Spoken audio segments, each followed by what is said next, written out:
world's second largest information technology company by revenue. Fortune magazine named Apple the most admired company in the United States in 2008. Apple utilizes very different business strategies and models within the marketplace. Its strategy is to release few but highly anticipated high-end products.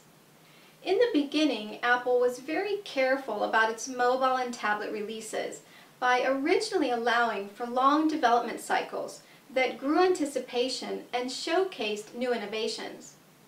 During the time of Steve Jobs, Apple's business strategy was to develop and sell brand new, innovative products which blended art and technology in order to provide a simple and streamlined user experience. At that time, Apple held a monopoly over the word innovation. Every product launch and even every Apple enthusiast extolled praise for the company's creativity and flair with technology. Apple labeled itself as the world's most innovative company. But as its competitors in the market are increasing rapidly, Apple has changed its strategy.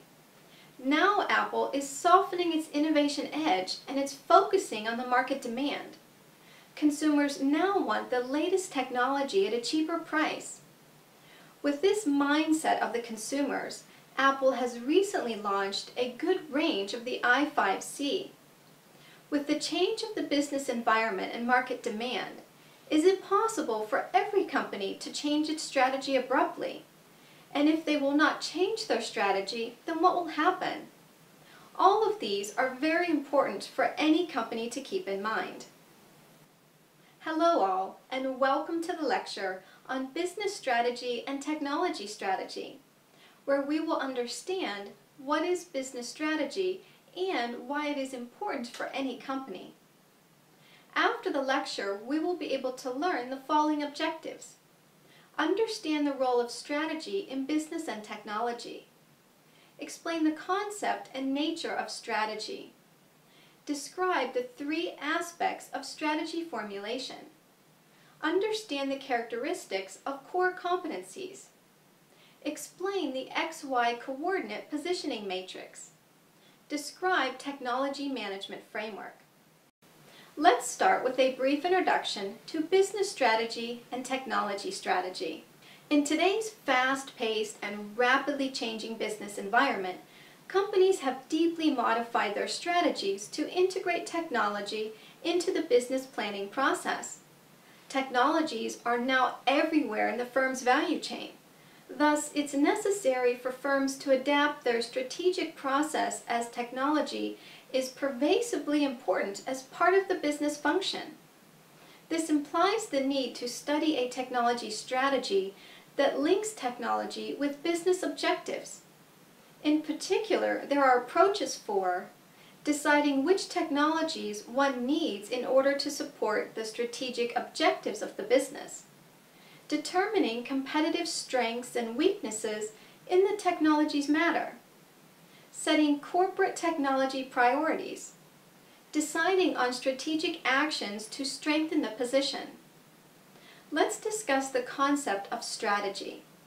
The word strategy has entered the field of technology and management from the military services, where it refers to apply to the forces against an enemy to win a war. Originally, the word strategy was derived from Greek strategos, which means generalship. The word as used for the first time was about 400 BC. The word strategy means the art of the general to fight in war. Nature of strategy. Based on the definitions, one can understand the nature of strategy.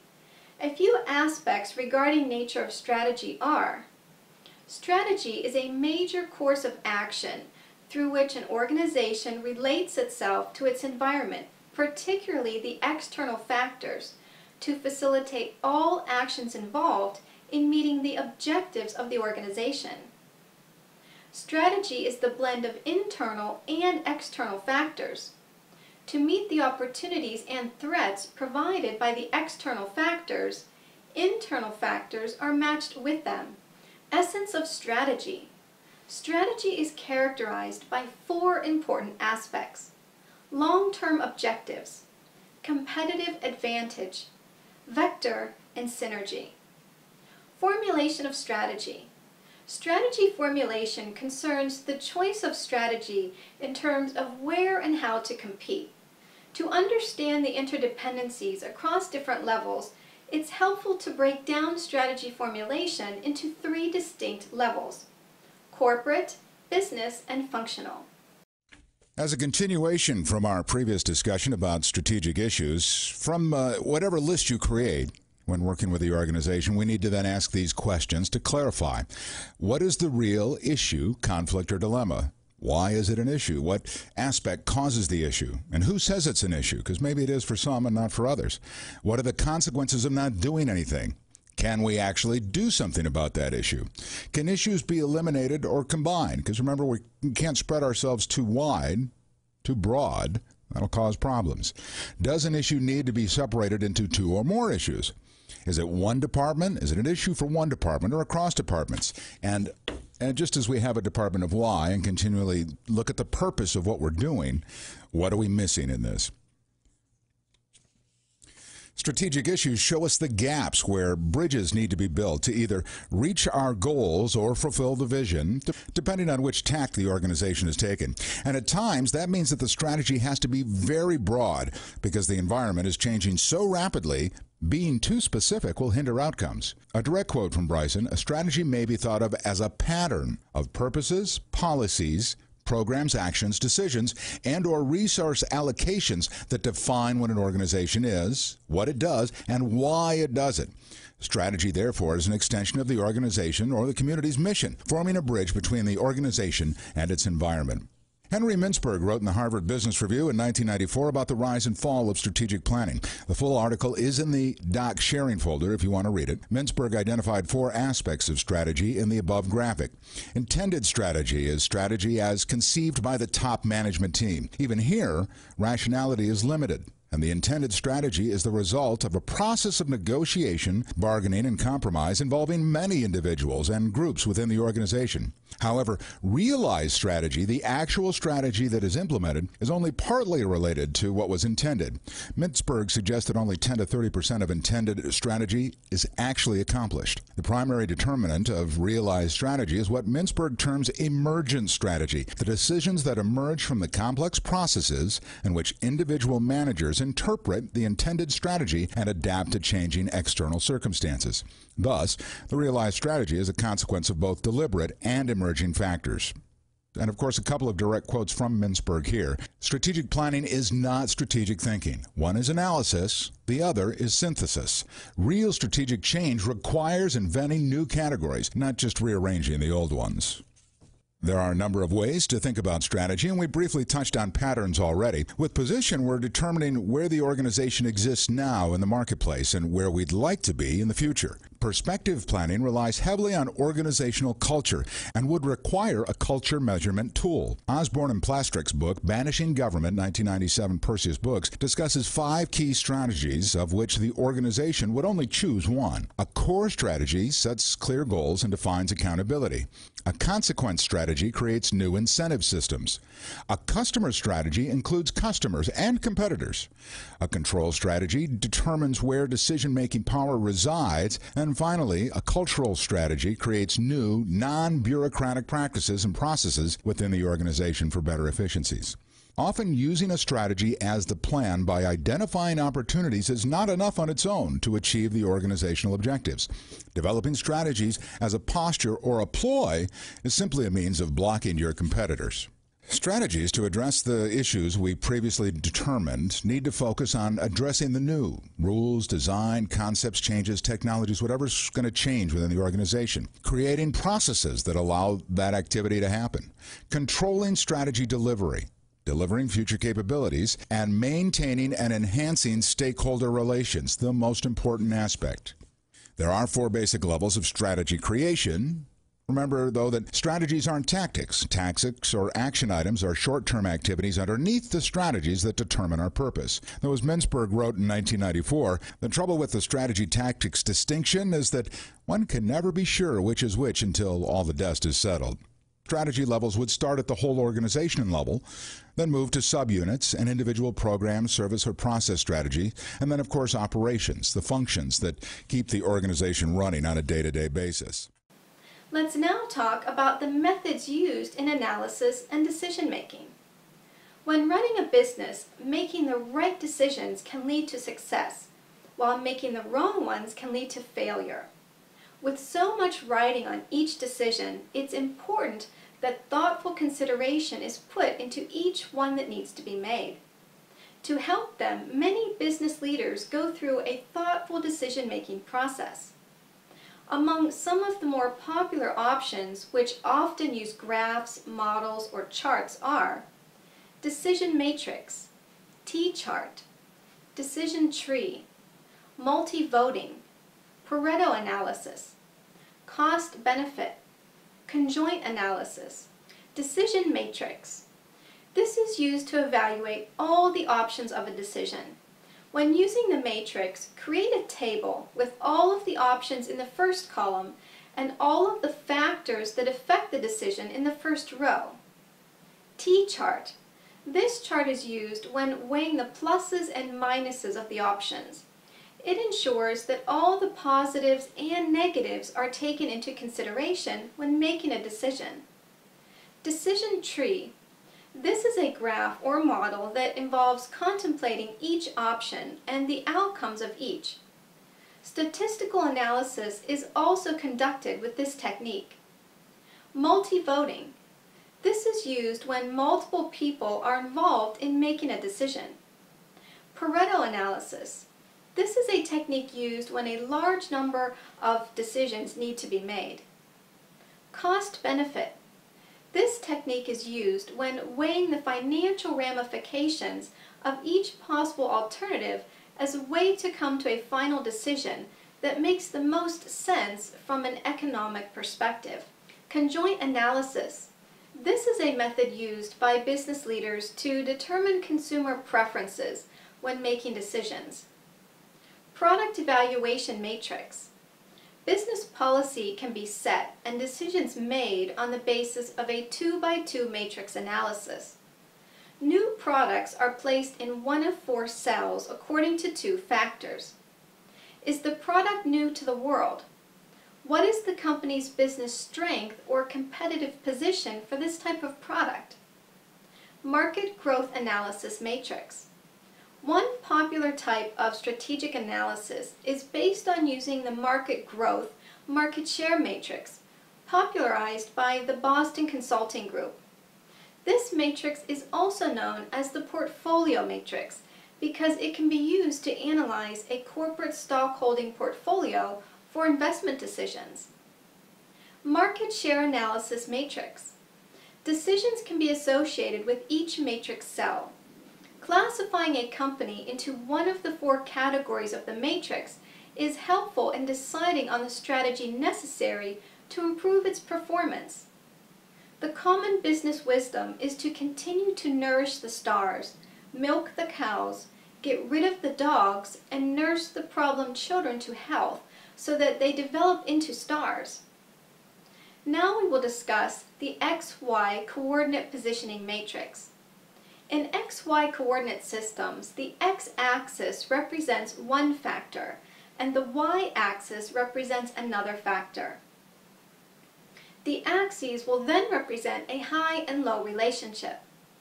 A company or a product position with respect to the 2 factors can be plotted on the XY plane. M by N matrix.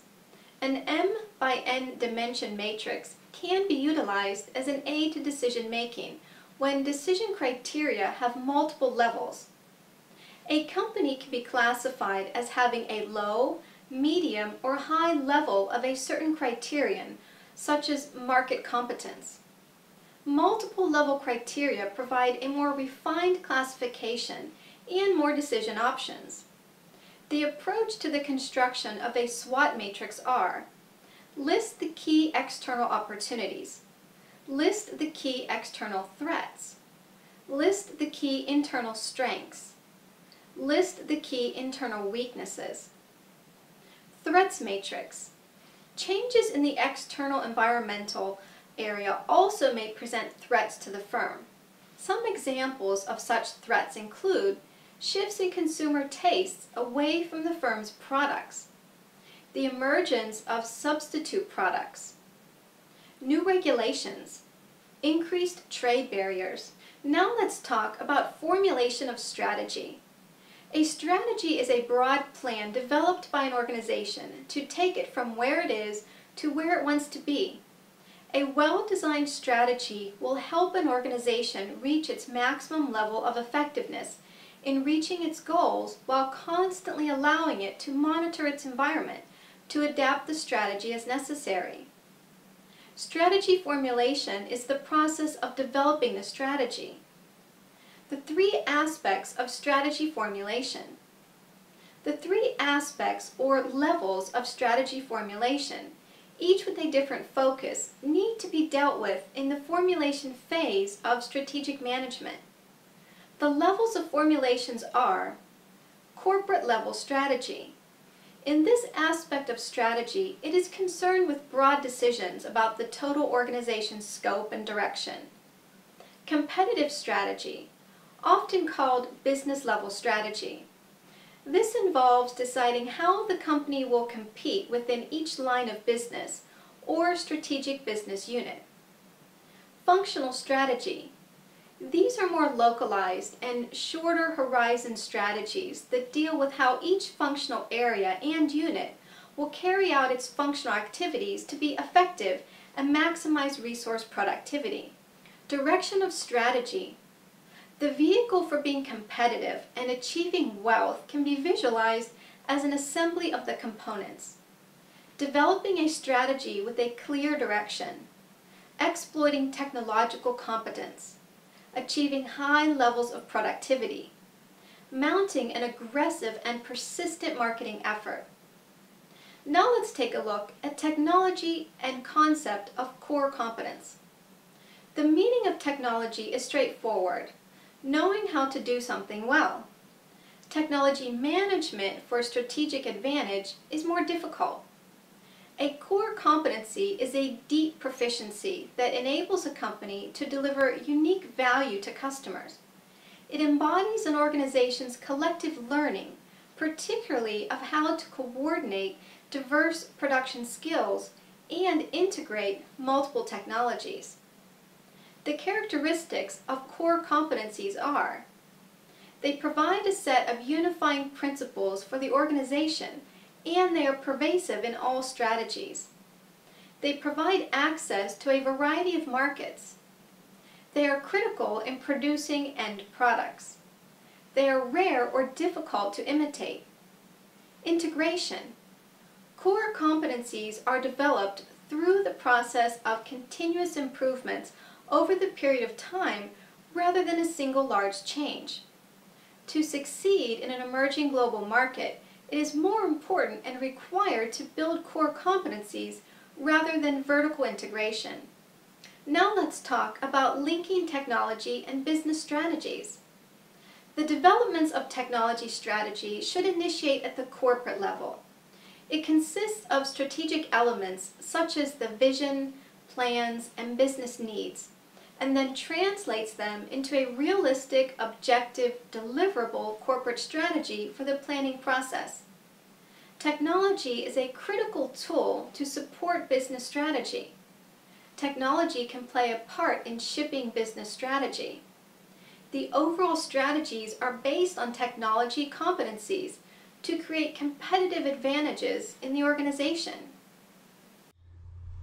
The second model that we're going to introduce here is what we usually call generic strategy, generic business strategy. And there's three generic business strategy identified by Porter. One is low cost, and which allow you to have the so-called cost leadership.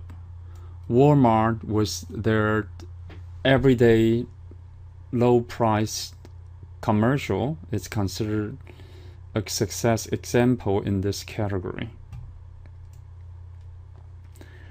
Another strategy is called differentiation. Differentiation here primarily referring to the product or service a company offer. Try to have different features and functionality such that they can differentiate their product or service with other competitor. And both strategy, either cost leadership, low cost as a cost leadership, or differentiation, target a broad market. The third strategy is referred to as a focus strategy, as indicated here. And sometimes this is also referred to as market segmentation, which means you're focusing on certain segment of the market, a niche market in some cases. And certainly you can apply low cost or differentiation and when you use the focus strategy. Creating the product technology business. The structured approaches to business and technology strategy begin with the development of objectives. Objectives should be quantitative, measurable, realistic, understandable, challenging, hierarchical, obtainable, and congruent among organizational units. Each objective also should be associated with a timeline. Objectives are commonly stated in terms such as growth in assets, growth in sales, profitability, market share, degree and nature of diversification, and so on. Now in the end, let us summarize what we have learned in this lecture. In technology and management, the concept of strategy is taken in broader terms. Strategy is the unified, comprehensive, and integrated plan that relates the strategic advantage of the firm to the challenges of the environment and is designed to ensure that basic objectives of the enterprise are achieved through proper implementation process. Strategy provides overall framework for guiding enterprise thinking and action. The purpose of the strategy is to determine and communicate a complete picture of the enterprise through a system in a major objectives and policies. Corporate executives are responsible for setting overall strategy goals and allocating scarce resources among different business divisions, monitoring performance, and making adjustments to the overall portfolio for the business when needed. Understanding the competition and the market needs is also a critical factor. Multiple level criteria provide a more defined classification and more decision options. A market technology matrix is used to analyze the technical and the marketing competence necessary for strategic decision making in product innovation.